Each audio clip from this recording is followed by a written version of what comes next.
ადამიანის ფიზიკური ასაკი არ ემთხვევა მის ფსიქოემოციურ ასაკს.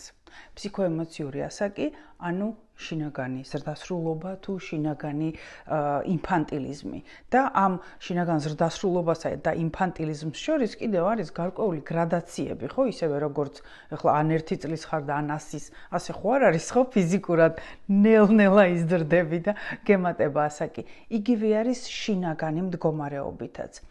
და ხშირად ბევრი ჩვენთაგანი, როდესაც უყურებს თავისი ასაკის ადამიანს და ხედავს, რომ მას აქვს რაღაცა გარკვეული გამარჯვებები, მიღწევები, მან ეს შეძლო უკვე. და მერე უყურებს თავის თავს და ხვდება, რომ თავისგან ელოდება, რომ თუ კი პეტრემ პირობითად დავარქვათ იმ სხვას პეტრე, ხო, პეტრემ შეძლო, თქვათ 25 წლის ასაკში ან 10 წლის ასაკში ან 50 წლის ასაკში უკვე ეს, ხო? და მე კიდევ არ მაქვს. და ამის შედეგად მას უჩნდება პრეტენზიები საკუთარ თავთან, ამის შედეგად მას უჩნდება შინაგანი კონფლიქტი, ამის შედეგად მას უჩნდება ნევროტიზაცია, რაც თუ გაგრძელდა საკმაო პერიოდი, გამარჯობა, ნევროზა და დეპრესია იქნება აუცილებლად. რატომ? იმიტომ რომ მისი ასაკი, აი ამ ადამიანის შინაგანი ფსიქოემოციური ასაკი, ფსიქოემოციური მდგომარეობა არ არის იგივე, რაც აი იმ პირობითი პეტრესი. და თუ კი ფიზიკური ასაკი შეგვიძლია ძალიან ადვილად გავარკვიოთ, ვიცით ხო, შეხედე ადამიანს და დაახლოებით, მაქსიმუმ 10 წლიანი ლუფტით შეიძლება თქვა, რომ ეს ადამიანი 15 წლის არის, 25-ის თუ 45-ის, ხო, ამას ძალიან იოლად ვარკვევთ ყველა. ბავშვებიც კი. მაგრამ აი რომ უყურებ ამ პირობითად ზრდასრულ ადამიანს და ის შინაგანად რა მდგომარეობაშია, რა არის მისი ჭეშმარიტი ასაკი, ის შინაგანად ფსიქიკურად ზრდასრულია თუ ის ინფანტილიზმშია ჩარჩენილი, ხომ? ბავშვობაშია ჩარჩენილი და შენელოდები რომ ურთიერთქმედება გექნება როგორც ზრდასრულთან, მაგრამ რეალობაში კი ბავშვი გიდგას გვერდზე ზრდასრულის სხეულში. როგორ გავარკვიოთ ეს ფსიქოემოციური შინაგანი ზრდასრულობა? აქვს ადამიანს, არ აქვს? არც თუ ისე ადვილია. და სწორად ამაში გეხმარებათ სპირალური დინამიკა. კურსი, სრულიად ახალი ჩემი კურსი, რომელშიც შეგიძლიათ შემოგვიერთდეთ. აქ უამრავ კითხვაზე გასცემთ პასუხს. თუ კი თქვენ მე მიყურებთ, ეს იმას ნიშნავთ, რომ ხართ ადამიანი განვითარებაზე ორიენტირებული, მკვლევარი გონებით და შესაბამისად ბევრი კითხვები გექნებათ ცხოვრებასთან, საკუთარ თავთან, ჩვენს ფსიქიკასთან მიმართებაში და ასე შემდეგ. და სპირალური დინამიკა არის ის კურსი, რომელიც ნათლად დაგანახებთ. ვინ არის, ვინ რა მდგომარეობაშია, ვინ რა ასაკში იმყოფება, ფსიქოემოციურ ასაკში, ხომ? და საკუთარ თავსაც გაუგებთ ამ ხრივ, საკუთარ თავსაც გაუკეთებთ ანალიზს, საკუთარ თავთან დაკავშირებულ უამრავ კითხვაზე გაეცემა პასუხი და სხვა ადამიანებთან მიმართებაშიც, რა თქმა უნდა, ვინ რა დონეზეა, ვინ რა მდგომარეობაშია, ვისგან რას მოელოდე, ვინ რისი გამკეთებელია, რას კი ვერ შეძლებს და ეს თქვენ საშუალებას მოგცემთ, რომ უამრავი პრობლემისგან, უამრავი წყენა, სიბრაზე, გაუგებრობა, ვალების არ დაბრუნება თუნდაც, ხომ? რომ გონია რომ ადამიანს ფული რომ მიეძიმა უკან დაგიბრუნოს, მაგრამ სად არის ფული? არა. და რომელ ეტაპზე მყოფი ადამიანი იქცევა ასე და რომელ ეტაპზე მყოფ ადამიანს არასოდეს არ უნდა ასეს ფული, იმიტომ რომ ის არასოდეს არ დაგიბრუნებს თუ გინდა აჩუქე, მაგრამ არასეს ხო, იმიტომ რომ ის ვერ დაგიბრუნებს, არ დაგიბრუნებს, იმიტომ რომ მისი შინაგანი მდგომარეობა ასეთნაირად არის მოწყობილი.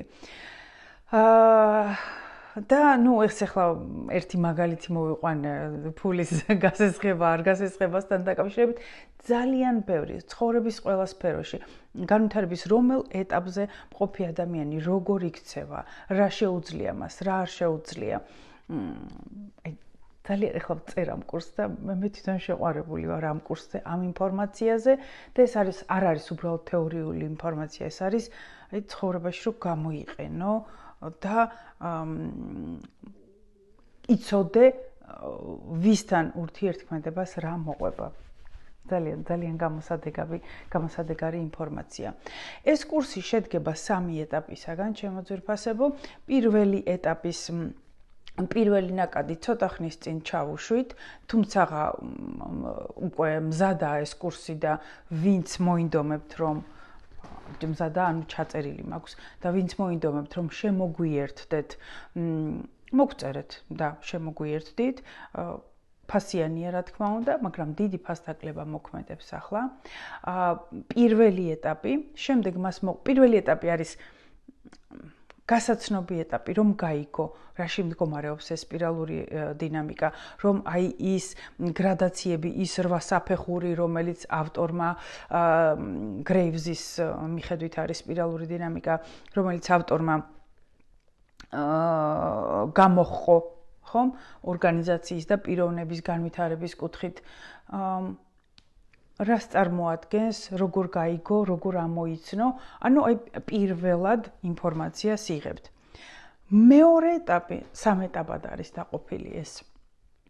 მეორე ეტაპი, ეს არის ცხოვრების ყველა სფეროში, 7 ძირითადი სფეროა, ხო? ეს არის ჯანმრთელობა და გარეგნობა, ეს არის ფინანსები, ეს არის პროფესია, ეს არის ურთიერთობების სასიყვარულო, ეს არის სხვა სახის ურთიერთობები, ეს არის ჰობი და დასვენება, ეს არის სულიერი და პიროვნული განვითარება.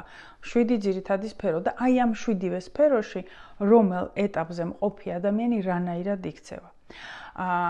ისევ ეს მოგცემთ აი პიროვნებას რომ გაიცნობ, ოკეი, ის და უკვე იცი ეს რომელ დონეზეა თავისი შინაგანი განვითარებით, რა მოელოდო მისგან, რა შესაძლებლობები აქვს ადამიანს, რა კი არ აქვს.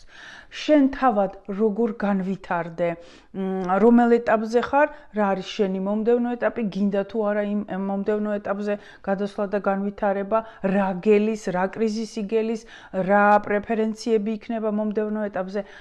ერთ სიტყვით, ვინც განვითარებაზე ორიენტირებული ადამიანები ხართ, ეს ინფორმაცია უნდა გქონდეთ აუცილებლად. მეორე ეტაპი არის ეს და მესამე ეტაპი უკვე არის მათთვის, ვისაც ჩემსავით შეუყვარდება სპირალური დინამიკა და მოინდომებს რომ გახდეს სპეციალისტი სპირალური დინამიკისა და ეს მესამე ეტაპი მხოლოდ ტრანსფორმაციული კოუჩინგის კურსდამთავრებულებისთვის არის ხელმისაწვდომი, იმიტომ რომ ტრანსფორმაციულ კოუჩინგში ჩვენ სწორად ვსწავლობთ იმ კოუჩინგურ, ფსიქოლოგიურ, ეზოთერულ ტექნიკებს და ვიღებთ თეორიულ ინფორმაციას, რაც ადამიანის განვითარებას ემსახურება, ანუ უშუალოდ დასწავლა ხდება ტექნიკის და თქვენი დამუშავება და უკვე მერე, აი ამ ეტაპის მერე იქნება ხელმისაწვდომი მესამე საფეხური სპირალური დინამიკისა, რომ თქვენ გახდეთ სპირალური დინამიკის სპეციალისტები. თუმცა შესაძლებელია ახლა ბევრს არ გაქვთ ამის სურვილი რომ სპეციალისტი გახდეთ ამ კუთხით, მაგრამ გაქვთ სურვილი რომ აი ეს ინფორმაცია გქონდეთ, რაც პირველ და მეორე ეტაპზე არის და ეს სრულიად საკმარისია იმისათვის, რომ შენი